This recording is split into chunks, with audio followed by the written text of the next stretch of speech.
यदि आप भी सरकारी स्कूल के शिक्षक बनना चाहते हैं और स्कूल में पठन पाठन की क्रिया कराना चाहते हैं तो ये खबर आपके लिए बेहद जरूरी है। अब शिक्षक बनने के लिए जो पात्रता परीक्षा होगी और जिस तरीके की प्रक्रिया इस बार बनाई जा रही है, इसको जानकर आप हैरान हो जाएंगे। जी हाँ, अब अगर आप सरकारी शिक्षक बनना चाहते हैं तो आपको इस प्रक्रिया के तहत गुजरना होगा। जी हाँ, जिस तरीके से टीईटी की परीक्षा अब तक शिक्षक पात्रता के पहले हुआ करती थी, अब वो परीक्षा नहीं ली जाएगी। टीईटी की परीक्षा के बजाय जो है वो अब स्टेट की परीक्षा ली जाएगी। यानी कि जिस परीक्षा को बिहार विद्यालय परीक्षा समिति कंडक्ट कराते आ रही थी, हालांकि ये परीक्षा अब तक 2 ही बार हो पाई है। एक बार 2011 में कराई गई थी और उसके बाद दूसरी परीक्षा जो है वो 2017 में कराई गई थी। उसके बाद से अब तक कोई परीक्षा नहीं हुई थी, स्टेट की परीक्षा लगातार हो रही थी और इसके संकेत कब से मिल रहे थे कि टीईटी का एग्जाम जो है उसको अब खत्म किया जाएगा। और इसी कड़ी में शिक्षा विभाग ने अब बड़ा अपडेट जारी किया है। अब जिन अभ्यर्थियों को शिक्षक बनना होगा वो अभ्यर्थी अब स्टेट की परीक्षा पास करेंगे, टीईटी का कोई प्रावधान नहीं रह गया है। आपको बता दें कि टीईटी का जब एग्जाम हुआ करता था उस समय इस परीक्षा को देने के लिए सबसे पहले आप 12वीं उत्तीर्ण हो और कम से कम 50% अंक आपके होने चाहिए। इसके साथ ही आप डीएलएड करें, ये तमाम प्रक्रिया उस समय हुआ करती थी और कई आरोप भी लगते थे शिक्षा विभाग पर। टीईटी की परीक्षा को लेकर कई गंभीर आरोप लगे थे, फर्जीवाड़े का भी कई मामला निकलकर सामने आया था। उसके बाद शिक्षा विभाग ने अब इसको लेकर बड़ा अपडेट जारी किया है।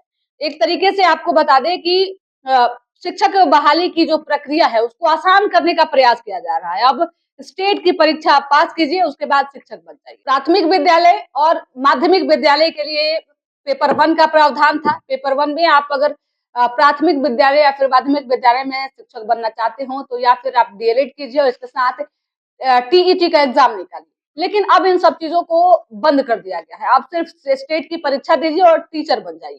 अब हाल ही में टीआरई 4 को लेकर लगातार चर्चा चल रही है। टीआरई 4 की बहाली जल्द से जल्द आने वाली है और इस समय जिस तरीके का फेरबदल शिक्षा विभाग कर रहा है उससे स्पष्ट होता है कि जिन छात्रों ने अब तक टीईटी का एग्जाम दिया है उन छात्रों का क्या होगा। सवाल फिर से कि आखिरकार जिन शिक्षकों ने टीईटी का एग्जाम दिया है तो क्या वो अब इस पात्रता परीक्षा में या फिर बीपीएससी की जो परीक्षा होने जा रही है इसमें शामिल नहीं हो पाएंगे। ये सवाल लगातार अब छात्र शिक्षा विभाग से पूछ रहे हैं क्योंकि अब जब नए नियम लग रहे हैं उसके बाद तो स्टेट वाले बच्चे टीआरई 4 के एग्जामिनेशन को क्वालिफाई करेंगे या फिर उसमें बैठने के लिए एलिजिबल होंगे।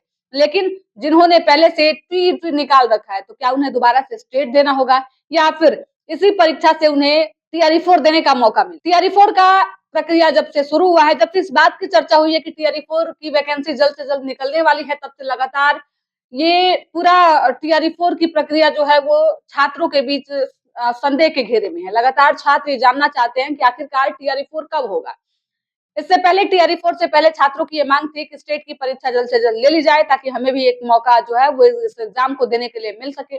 स्टेट का रिजल्ट भी आ गया, उसके बाद अब टीआरई 4 का इंतजार लगातार छात्र कर रहे हैं। कहीं न कहीं अब छात्रों को उम्मीद थी कि इस बार जो है वो शिक्षक बनने का एक और मौका उन्हें मिलेगा।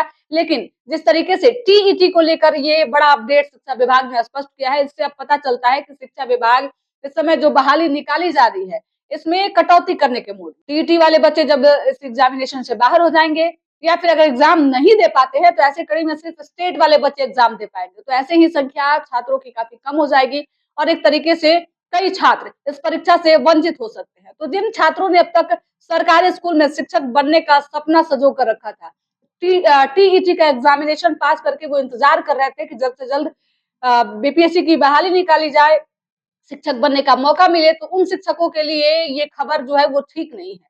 टीईटी वाले अब आखिरकार क्या करेंगे देखना दिलचस्प होगा। क्या सरकार उन्हें एक मौका और देगी या फिर उनकी पढ़ाई जो उन्होंने परीक्षा पास की है वो पूरे तरीके से बेकार चली जाएगी। आपको क्या लगता है? अपनी प्रतिक्रिया हमें कमेंट बॉक्स में जरूर दीजिएगा। साथ ही हमारे यूट्यूब चैनल संचित को सब्सक्राइब करके फेसबुक पेज को भी फॉलो कर लीजिएगा। धन्यवाद।